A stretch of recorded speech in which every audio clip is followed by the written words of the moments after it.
สสามิสุปฏิปันโนภะคะวะโตสาวกสังโฆสังฆังนามามินะโมตัสสะภะคะวะโตอะระหะโตสัมมาสัมพุทธัสสะนะโมตัสสะภะคะวะโตอะระหะโตสัมมาสัมพุทธัสสะอันสถิตอยู่ในแห่งห้องจักรวาลที่อยู่นานสถานทุกเทศอยู่ยันเขตไทยพระนอมอยู่ทางจอมดอยและดงห้วยห้าอยู่ทางอากาศตะเวหาหนภายบนมวลแมงตัวสำนาพัมอินพรมกับทางพญายมตนองค์อาตาปัจจุบันทั้งสี่นางธรณีและคุดนาคันธาภักน้ำมีนางน้อยเมฆลาทั้งไมเหราคาอากาลกาสุนทุกมวมอันสถิตอยู่ในเขตอันฟุ้งค้าตั้งไว้เป็นพิธีอันฟุ้งค้าดาวดาดีตกแต่งแล้วขอเชิญเทพแก้วจงเสด็จส่วนลงมายาได้สาได้หิบวยนามาปตะอนุโมทนานำเจ้ามุลตัตตาเพื่อจะได้รักษาศีลฟังธรรมเทศนาและทานอาสาในกาลบัดนี้เมื่อทุกตนทุกองค์นั้นได้ขอข้าเถิดสักเกกาเมจารุเปกิริสิกาลตาเตจันทลิเควิมานิทิเปลาเตจะคาเวงอาโลวนาคาหาเนเคหาวัตุมิเกเตปมาจยันตุเทวะสาลทาลวิสเมยคาขันธปนาคาทิทันตาสันติเกยังมุนีลาวจนังสาทาวเมตุนันโตภะคะวะโตอะระหะโตสัมมาสัมพุทธัสสะนะโมตัสสะภะคะวะโตอะระหะโตสัมมาสัมพุทธัสสะนะโมตัสสะภะคะวะโตอะระหะโตสัมมาสัมพุทธัสสะนะโมตัสสะภะคะวะโตอะระหะโตสัมมาสัมพุทธัสสะพุทธังสรณังคัจฉามิพุทธังสรณังคัจฉามิธัมมังสรณังคัจฉามิธัมมังสรณังคัจฉามิสังฆังสรณังคัจฉามิสังฆังสรณังคัจฉามิทุติยัมปิพุทธังสรณังคัจฉามิทุติยัมปิพุทธังสรณังคัจฉามิทุติยัมปิธัมมังสรณังคัจฉามิทุติยปมาทฐานาเวรมณีสิกขาปะทังสมาธิยามิมานิปัญจสิกขาปะทานิสิเรนะโสภทิยันติสิเรนะโภคสัมปทาสิเรนะนิพุติยันติจัตตมาธิรังวิโสทะเยมหามงคลมหามังคลังมหาวิโมกขังพุทโธมังคลาสัมพุทโธสัมพุทโธทิปตุตตโมพุทธมังคลามาสภาสุขาปมุญจันเลง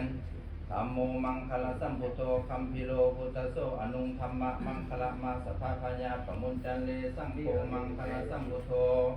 วรดักขินายโยอนุตโลสังฆมังคลามะขมาสภา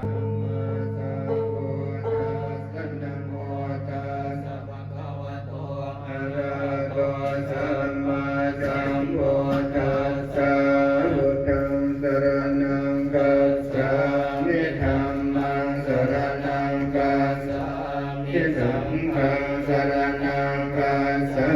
มิทุติยัมปิพุทธังสรณังคัจฉา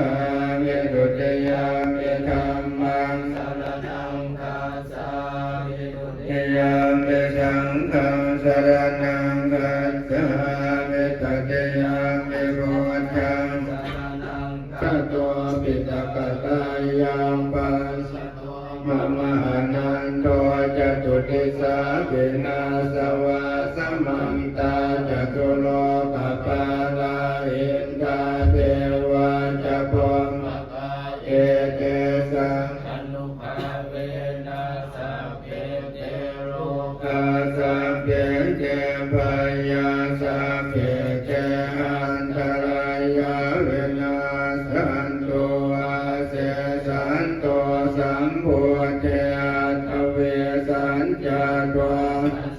ยะสหัสเกปัญจตัสสะสะตินะมามิสิรสะอาหังเทสังกัมมันจะสังขันจวันตะเรกัณมามิกัมมังกังโลภะเวนะ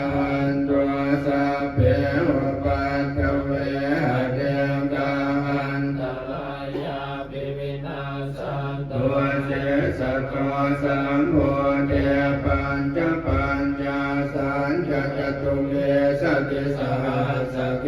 ธาสันตัสสะสาธินามาเมจิรัสสะอังเยสังฆามันจะสังฆังจะวันทะเดนันนามามิหานามัสสาลานุภาเวนะอันโตสัพเพวะปัจจเวหะเนกาอันตันทายาเบเวนะสันโตเสสะโตสัมโพเทนะโวจารสเตอันตัจจตาเรสัสสะสะเกเวสติสัตตสะสะเดนะมาเมจิรัสสะหังเยสังฆามันจะสังฆังจะวันทะเรนะมามิหันมังคลานุภาเวนะหันโตสัพเพวะปัจจเวหะเนกาอันตรายาเบเวนะสันโตเสอัตถานัจจสังฆโหอนวาสันติกัมมานิเอตัมมังคลโมตัมมังอะระริเวทิภาคามาสปานาจะสัญญโมอาปมาโตจะธัมเมสุเรตัมมังคลโมตัมมังคลโวจะนิวาโตจะสันโดเยจะกตัญญูตังกาเมนะธัมมัสสวนังเอตัมมังคลโมตัมมังคลสัตถังปฏิยสโสเยสังเขมังเอตัมมังคลโมตัมมังเอตาติสันนิกาตวานัสสะปะธัมมปราสิตาสัมปันนโสติทัสสันติตังเตสัมมังคลโมตัมมังเยเมสุตังเอกังสมยังภะคะวะรานัสยังวิหารติเยเสปัตตะเนวิภาติปัญญาอุตตปาติวิสาอุตตปาติอันโลโกอุตตปาติตังโคปนิตังทุกขนิโรธังอริยสัจจังสัจสิกาตะพันติเมภิกขเวมุเปหะนานุสุเตสุธัมเม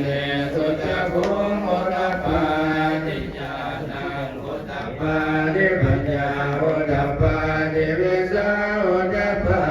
ติอะโลโกอุตตปาติตังโค